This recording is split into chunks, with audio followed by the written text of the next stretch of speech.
Le président du conseil régional de la Bagoué a lancé officiellement la 3e campagne de vaccination contre la Covid-19. Une campagne qui prend en compte les jeunes de 12 à 17 ans. Le nouveau médiateur délégué de la région du handball a été installé récemment à la mairie de Katiola. Le nouveau médiateur du handball a pris l'engagement d'accomplir sa mission qui est d'écouter, de donner des conseils et de prévenir les conflits de toute nature dans la région.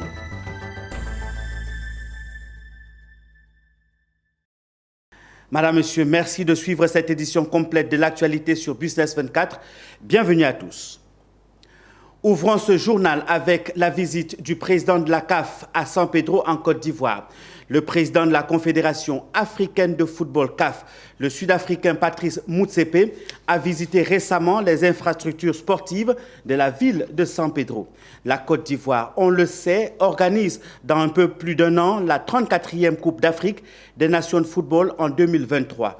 À San Pedro, Patrice Motsepe a pu se rendre compte que les travaux des infrastructures avancent bien.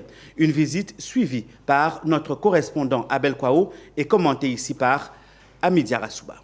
La ville de San Pedro accueillera certains matchs lors de la 34e Coupe d'Afrique des Nations 2023. Le président de la CAF, le Sud-Africain Patrice Motsepe, et sa délégation sur les chantiers des infrastructures sportives et d'hébergement en construction à San Pedro. Stade de compétition et d'entraînement, village Cannes et même environnement général de la ville de San Pedro, Patrice Motsepe et sa délégation ont voulu toucher du doigt la réalité des travaux dont l'état d'avancement rassure. And the government of Côte d'Ivoire and our brother, the mayor, le gouvernement de la Côte d'Ivoire et le gouverneur maire, right. Le maire gouverneur, very good work. On fait un very excellent good travail. Work. To show the commitment, pour montrer l'engagement de la Côte d'Ivoire et le progrès. Yeah, there were some people who came from CAF. Certaines personnes sont venues de la CAF. And the general secretary also is coming for the second time. Et le secrétaire général de la CAF est venu pour la deuxième fois. And he says to me that since his last visit, there's big progress. Il nous dit que depuis sa dernière visite, il constate d'énormes progrès. Yeah. So we are very focused from CAF because this is going to be one of our exciting stadiums for the On est très concentré à la CAF pour que cette CAN soit excellente. À la question de la presse de savoir si le délai de livraison sera tenu, le premier magistrat de la commune de San Pedro rassure qu'il sera respecté. Vous savez, en ce qui concerne donc les délais, nous pensons au dire donc des techniciens et des entreprises qui sont en train de travailler que les délais seront tenus. Donc le problème de délai ne se fait pas et nous pensons que les travaux sont très avancés. Aujourd'hui, il reste donc les dernières touches en matière d'infrastructures routières. Les choses avancent. Le problème donc qui reste sera donc un problème qui véritablement est un problème d'ordre organisationnel et qui doit présenter donc le beau visage de San Pedro, mais qui malheureusement reste un problème social, c'est-à-dire donc la libération des abords de l'entrée de la ville de San Pedro et des voies qui vont permettre donc de rallier le stade à la cité Cannes et à la zone touristique. Vous êtes d'accord avec moi qu'on ne peut pas recevoir plus de 20 000 visiteurs qui viennent donc dans notre ville en tant que touristes sportifs et nous retrouver donc avec des baraques en bois tout au long donc du trajet qui nous envoie au stade ou avec donc un quartier de baraques à l'entrée de la ville de San Pedro. Donc, la Côte d'Ivoire se prépare à recevoir en 2023 la Coupe d'Afrique des Nations, près de 40 ans après une première édition en 1984. Cette visite du président de la Confédération africaine de football CAF, le Sud-Africain Patrice Motsepe, lance le compte à rebours de la CAN du 23 juin au 23 juillet 2023. Cette manifestation sportive africaine se déroulera dans 5 villes dont Abidjan, Yamoussoukro, Bouaké, San Pedro et Korogo. Ajoutons que le président de la Confédération africaine de football, le Sud-Africain Patrice Motsepe, avait à ses côtés plusieurs personnalités de l'écosystème ivoirien du football. Les ministres dont Paulin des Sports, Félix Anoblé des PME et maire de la commune de San Pedro, Albert Amicha, président du COCAN, l'ambassadeur Jacques Bénard Anoma, conseiller spécial du président de la CAF et la présidente du comité de normalisation de la FIF, Mariam Dao Gabala. Rendons-nous à présent dans le nord du pays, précisément dans la région de la Bagoué, où Siama Bamba a procédé au lancement officiel de la 3e campagne de vaccination contre la Covid-19. Il s'agit d'une campagne pour la 3e dose dans la région. La particularité de cette 3e dose prend en compte les enfants de 12 à 17 ans. Les détails avec Ouattara Daouda, notre correspondant régional dans le district autonome des Savanes. Dans la région de la Bagoué, pour la 3e dose, la campagne de vaccination contre la Covid-19 bat son plein. Toutes les autorités sanitaires, administratives, politiques et traditionnelles se sont donné la main pour la réussite de l'opération. À la tête de cette mobilisation, Siama Bamba et son conseil régional. La particularité de cette 3e dose, c'est qu'elle prend en compte les enfants âgés de 12 à 17 ans. Nous sommes à la 3e dose. La 3e campagne, c'est la 3e dose en Côte d'Ivoire. En Afrique, il n'y a pas assez de pays qui ont entamé la 3e dose, mais en Côte d'Ivoire, nous l'avons fait. En termes de couverture, nous sommes le 3e pays sur le continent africain ayant une excellente couverture. Et vous savez que l'année prochaine, il y aura la Coupe d'Afrique ici en Côte d'Ivoire. Et à côté de nous, à Korogo, va se jouer des matchs. Le message que je voudrais lancer, je pense que ça ne se limitera pas à la 3e dose. Je pense que le message en lui-même, c'est d'inviter les populations de la Bagoué à se faire vacciner. Dieu merci, à ce jour, le vaccin il est gratuit. L'État fait beaucoup d'efforts pour mettre des vaccins à disposition. Il faudrait que nous, population de la Bagoué en particulier et de la Côte d'Ivoire en général, que nous puissions encourager l'État.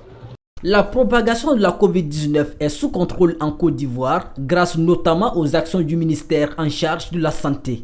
Des actions qui se traduisent par une sensibilisation permanente et la poursuite de la vaccination dans toutes les localités. La Côte d'Ivoire, qui abrite la Coupe d'Afrique des Nations en 2023, veut mettre les bouchées doubles pour assurer à sa population et aux nombreux amoureux du ballon rond un environnement sanitaire sécurisé. Restons en éducation. La promotion 1977-1984 du lycée moderne de Oumé vole au secours du dit lycée avec des dons de matériel didactique, pédagogique et bureautique. Cette promotion est dénommée Racine avec à sa tête le ministre de la Bonne Gouvernance, Zorobi Balo Epifane. Le point dans ce reportage que signent Charles Kouakou et Zénab Dosso. C'est dans une ambiance chaleureuse que les anciens élèves du lycée moderne d'Oumé, réunis en amicale, ont fait don de papier rame, d'encre pour imprimante, de splits et fauteuils pour les bureaux à la direction de l'école. L'objectif, contribuer au bon fonctionnement de l'école qui a participé à leur formation, dont le ministre de la Bonne Gouvernance Zorobi Balo Epifane en fait partie. C'est donc sous le sceau de la reconnaissance que nous faisons ce modeste don pour contribuer à la formation de nos enfants, mais aussi pour soulager un peu les responsables de cet établissement. Le ministre a saisi l'occasion pour visiter sa classe lorsqu'il y était et a invité les élèves au travail bien fait, gage de réussite.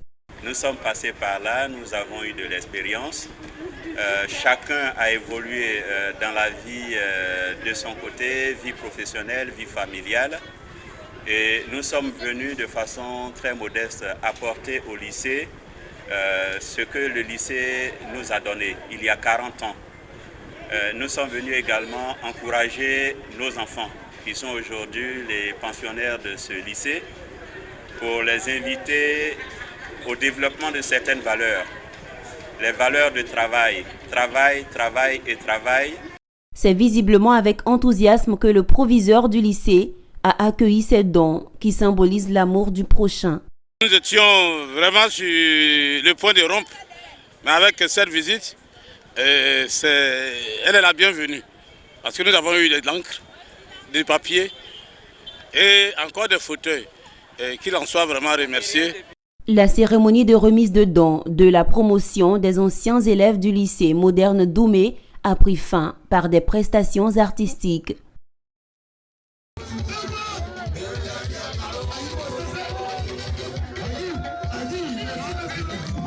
Poursuivons avec l'actualité du médiateur. Le médiateur de la République, Adama Toungara, a procédé samedi à l'installation d'un nouveau médiateur délégué dans la région du Hambol. Une représentation de l'institution dans cette région du pays pour contribuer au règlement pacifique des conflits, mais surtout renforcer la paix et la cohésion sociale au sein des populations. Emmanuel Bonzo, Marie-Christelle Zogueï. C'est désormais au général à la retraite Pétangui Touré que revient la charge de garantir un climat social apaisé en cas de règlement pacifique des conflits dans la région du Hambol. L'homme est aujourd'hui le médiateur délégué de la région, autrefois assuré par Annelone Conan-Clarisse de la délégation de la médiature du Gbeke. Cette scission permet aujourd'hui au médiateur de la République, Adama Toungara, d'être mieux visible dans le Hambol et de voir ses missions s'accomplir en faveur des populations de cette région. C'est que notre visite participe de notre volonté de mener une médiation proactive et dynamique, plus proche des populations, car le Hambol et le Gbeke étaient regroupés dans une même délégation. Et aujourd'hui, nous avons scindé le Hambol du Gbeke et nous venons de rendre visite à la nouvelle représentation de la médiature ici à Kantiola. Ici, dans le Hambol, est un état de fait. Et la présence du nouveau médiateur délégué ne servira qu'à consolider donc la cohésion sociale à laquelle nous attachons un prix important. Ça sert de maintenir la paix, la cohésion sociale. Ce que mes aînés ont déjà posé comme acte, on aurait M. le ministre Thomas Camara, l'administration centrale, M. le préfet des régions, qui a bien voulu mettre à notre disposition ce conseil des sages qui est une outil solide et efficace avec lequel nous allons travailler pour que la cohésion sociale, la paix règne dans la région du Hambol comme elle a toujours été. L'installation du médiateur délégué du Hambol constitue un acte majeur dans le renforcement et la consolidation du vivre ensemble des populations. Un instrument de maintien de la paix bien accueilli par les élus et les cadres de la région. Récemment, dans la sous-préfecture de Daloa, un groupe composé de Cargill, Hershey, International Cacao Initiative et de coopératives agricoles tous travaillant dans la culture du cacao a décidé de prendre à bras le corps le problème de la lutte du travail des enfants dans les champs. Ils ont offert les infrastructures scolaires à 5 villages en vue de faciliter l'accès à l'éducation des enfants. Ange Assémian nous fait le point. Dans le département de Daloa, une action sociale vient réjouir les habitants. Des infrastructures scolaires ont été offertes à plusieurs communautés villageoises en vue de participer à l'éducation de milliers d'enfants victimes de pires formes de travail dans les champs de cacao. Un projet de International Cocoa Initiative et la coopérative Aniche qui s'inscrit dans la vision du plan d'action national de lutte contre les pires formes de travail des enfants et répond ainsi à l'objectif du gouvernement de rendre l'école obligatoire pour les enfants de 6 à 16 ans. Réitérer notre engagement à transformer le secteur du cacao avec les partenaires, avec les communautés. Et j'encourage, à la suite de Madame Aka, les enfants à s'acharner, à devenir des grands types demain, grâce à l'école. Votre place est à l'école. Chers parents, la place de vos enfants est à l'école.